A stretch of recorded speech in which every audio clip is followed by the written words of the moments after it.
Greetings, scholars, and welcome to Using Sources in Your Research Papers in Advanced Mode, talking about how to critically synthesize groups of sources and use your summary and paraphrase skills in more complex ways. You're no longer looking at each piece of research as an individual thing all by itself. You're throwing it into this pool of knowledge to see how they all play together. You're sorting a deck of cards by groups, finding patterns, commonalities, overlaps, camps, where agreements and disagreement factions develop.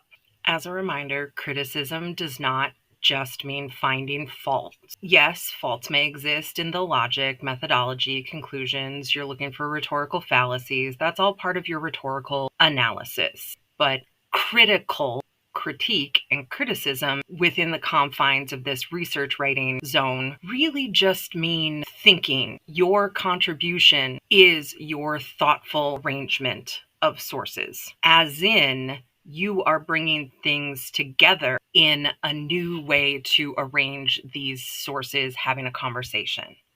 The extended metaphor of synthesizing sources is that you take all of the research sources that you find and you put them together to have a conversation with each other. So you start to see who agrees with whom, where disagreements happen, who may agree, but they do so making different points about why they think that, etc. So you get to create this sort of remix of all of these individual sources mixed together to give a better idea of the overall discussion of that issue. A good literature review section has citations that look like a shopping list if you were buying researchers, I guess. Each sum up statement that you make or paraphrase statement that you make, when you see a trend or a pattern across several sources, you can lump them all together as all agreeing with basically what you've just paraphrased right here. So you lump groups together in trends or overall points that they all tended to agree with or state themselves. And then you can point out how these trends disagree or where there's gaps where people haven't considered X or Y thing. You're kind of looking at this big field with all of the different players working together. Notice how I talk about summary and paraphrase mostly here, because a direct quote is only attributed to the source that quotes that thing directly. So when you are synthesizing a group of sources, you're going to want to rely most heavily on your abilities to summarize and paraphrase. And also, yes, a good literature review should be borderline difficult to casually read because there are so many citations bumping around. Keep it well organized, just like you use regular citations in a regular, smaller scale research paper. You still need to have their space, which is your summary, paraphrase, or quote in an incredibly rare circumstance at this point. The citation, which in this case will probably be a long laundry list of researchers, and then your discussion analysis of that point. So keeping it well organized where you're setting out that statement that you're lumping and then citing it and then adding your analysis. So just like when it's only one citation, shouldn't be at the end of a paragraph because then you just threw it out there and you didn't actually use it, analyze it. You can say, but I analyzed it before I put it down. Until that citation, I don't know how many of those previous sentences are actually you just telling us what other people said and what is actually your own original information. So the sooner you get out what they said, stick that citation in there, and then everything for the rest of that paragraph is your intellectual property. And you get credit for all of those thoughts, opinions, and ideas. What about common knowledge, you ask? Because the slide did. For safety's sake, nothing that is past a K through 12 common knowledge baseline should be considered common knowledge. So anything that is a new piece of information or data needs to be cited. You are important to your literature review because you are the eye in the sky that selected these sources and bring them together to talk to one another. It's pretty cool synthesizing a bunch of different scholars because they may have lived at very different times, and some of them will have read each other depending on sort of that generational line of knowledge. And you are the one having them have this imaginary discussion on the topic. And you are the one deciding who joins this conversation. Your literature review is unique because you're the one who gets to pick who gets to have something to say in your paper. A literature review is kind of like the fantasy football of scholarship, I guess, in that way. As you're researching for any project you do, pretty much from now on, they're going to scale up with the number of sources that you need to keep track of, the size of the paper, etc. So stay organized. Find a way to stay organized. And work smart, not hard. Keep your citations gathered together. I think some may call it a working bibliography. When you pick up a source, the first interesting thing you find in it that you want to take a note on, the thing that happens the moment you take that first note is to gather up all of the citation information that you need from that source. Opening Purdue OWL so that you know what citation information you require for that type of source.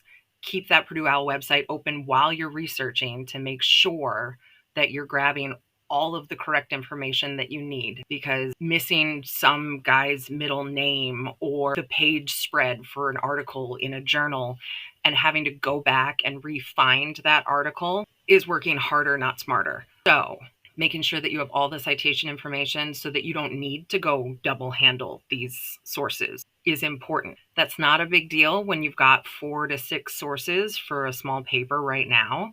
But what happens when you have 200 sources? Once I get done with one, I don't want to have to go look at it again because my notes are good. My citation information is good. And now I can use it to synthesize with the rest of my sources, fill in my bibliography, and never need to pick that thing up again.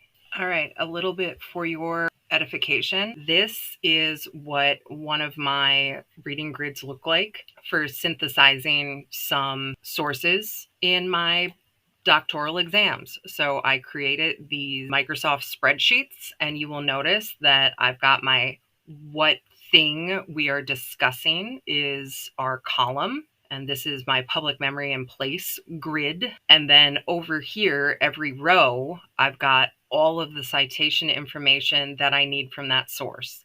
And then every interesting thing that they said that I want is in here in my notes so that I can then take these notes, look at them, see who agrees, who disagrees, who's making points that are useful to me that differ from one another. So all of my notes in here. What are these numbers in parentheses? Notice I don't have the parenthetical references in there because it's in the row for the Phillips book. These are the page numbers that each of these things came off of. So all I have to do when I start putting these into my draft notes is add Phillips to my 187, and I can grab this piece right here.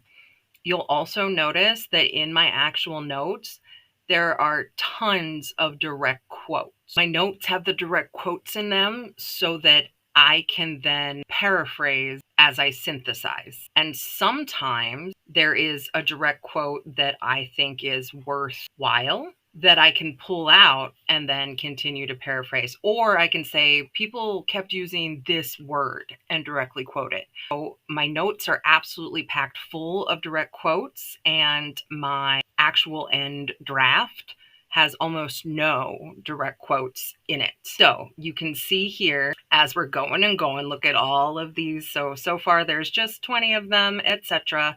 But as we go, you can see that everything is kept in this grid to be able to then synthesize all 25 of these particular authors on this one topic of building a definition of public memory.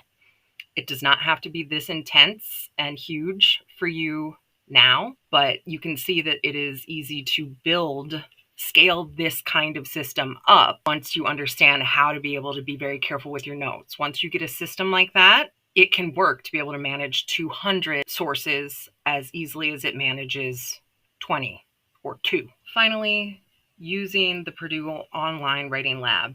Purdue OWL MLA formatting, as you can see, I still go there very often. You can keep this website open to help you make sure that you get all of the information that you need when you're gathering sources. Here for books, you can see that you need this information. Electronic sources, you need a little bit different information, a little bit more additional information. So just double checking when you are gathering the information to make sure you have everything you need for that type of source, because the hardest work you have to do right now is decide what is it. Most of your sources are going to be electronic, I would imagine, in this day and age. So when you're working from databases, you're working from online access to journals, even if it is an article from a journal, if it's an online source of that journal, you have a little bit more additional information to gather here.